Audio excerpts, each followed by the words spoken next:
From childhood, we're taught that power belongs to the righteous, that good people rise, that fairness prevails.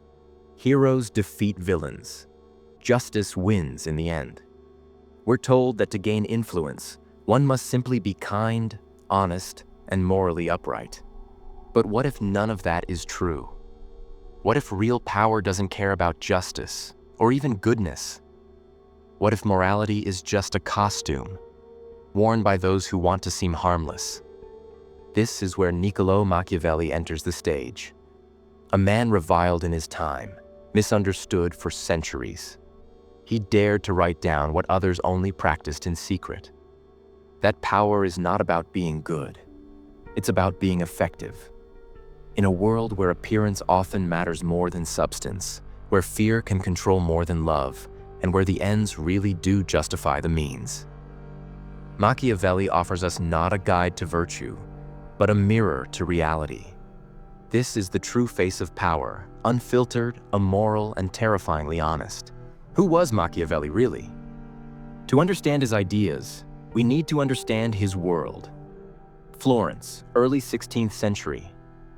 A city-state torn by political chaos, betrayal, and constant shifts in power. Republics fell. Tyrants rose. Alliances were broken as quickly as they were made.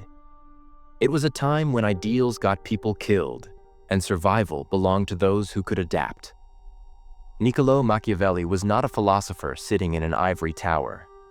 He was a civil servant, a diplomat, a man who watched power change hands not in theory, but in blood. And when he fell out of favor, when he was imprisoned, tortured, and exiled, he saw the truth even more clearly. Morality is a luxury. Power is a necessity.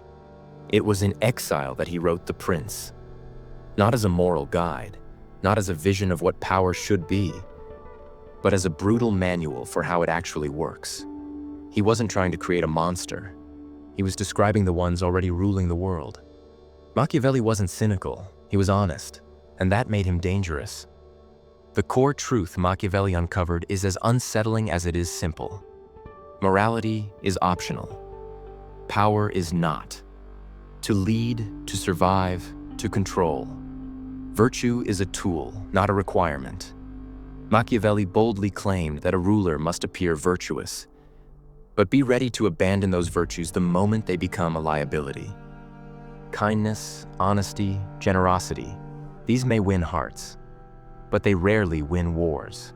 He writes, "It is better to be feared than loved, if you cannot be both." This isn't a call for cruelty. It's not about sadism or tyranny for its own sake. It's about strategic ruthlessness. A leader who is only loved risks being ignored. A leader who is only feared risks rebellion. But a leader who can balance the image of virtue with the capacity for force, that's someone who survives.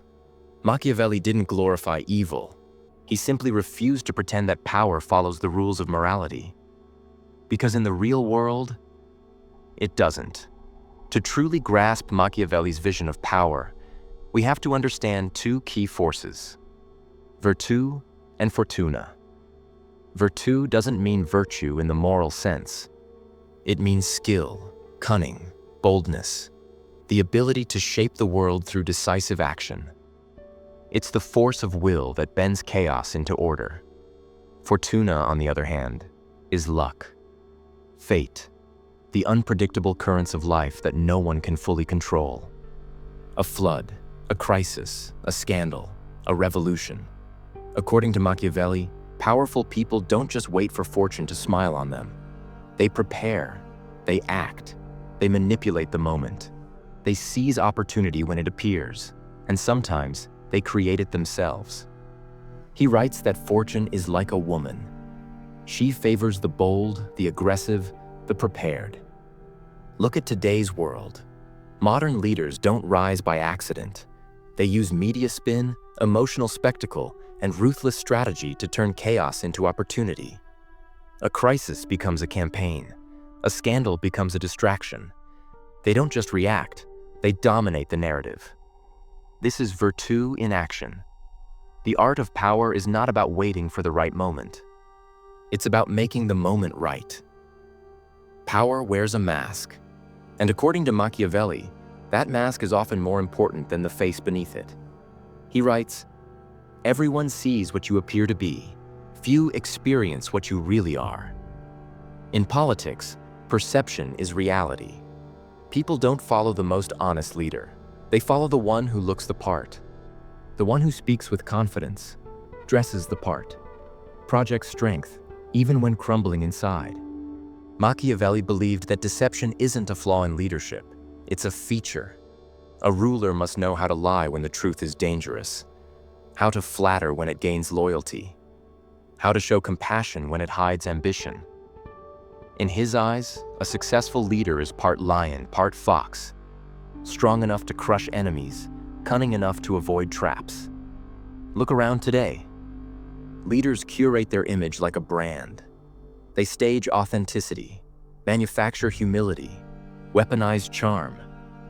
Behind every smiling photo op, every carefully worded speech, every viral moment, there is calculation.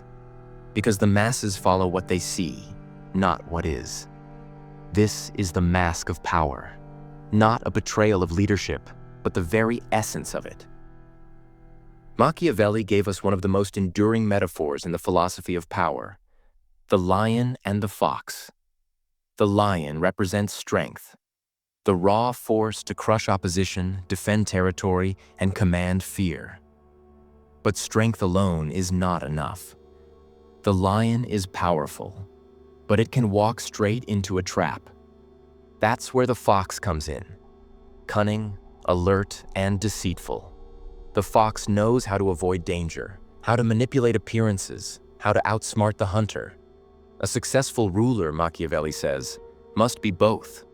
Strong enough to dominate, clever enough to deceive. If you're only a lion, you'll be predictable. If you're only a fox, you'll be weak. But if you're both, you survive and you rule. Look at the world today. Corporate leaders use aggressive takeovers by day and charming PR by night. Politicians shake hands in public while making ruthless deals behind closed doors.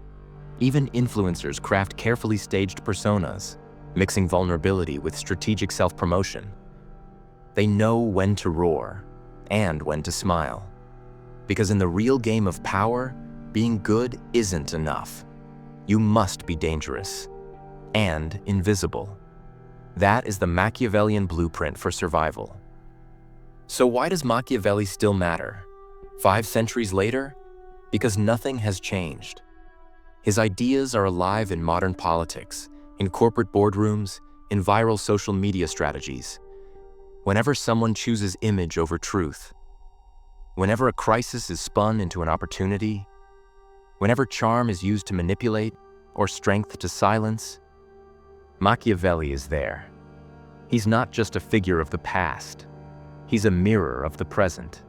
Some call him evil. But maybe that says more about us than about him. Because what he offered wasn't a dream. It was a reality check. We want to believe that power rewards the just, that success follows virtue. But Machiavelli forced us to confront a darker, more uncomfortable truth. Power does not care about your morals. It cares about results. And if you want to understand the world as it is, not as you wish it were, you have to let go of comforting illusions. Machiavelli didn't corrupt power. He simply revealed it. So, do you really want power? Because now you know what it takes. To hold power, you must master appearance over truth. You must be ready to deceive, to act ruthlessly when needed, to wear the mask without ever letting it slip. You must be lion and fox, actor and strategist. You must learn to bend morality without breaking yourself. That's the Machiavellian lesson. Power isn't given to the most kind or even the most capable. It's taken by those willing to play the game without flinching. But here's the final question. If power demands masks, manipulation, and moments of cruelty, is it still something you truly want? Because behind every throne, there is a cost. As Machiavelli once wrote, "The promise given was a necessity of the past. The word broken is a necessity of the present." In the end, power reveals not who we pretend to be, but who we're willing to become.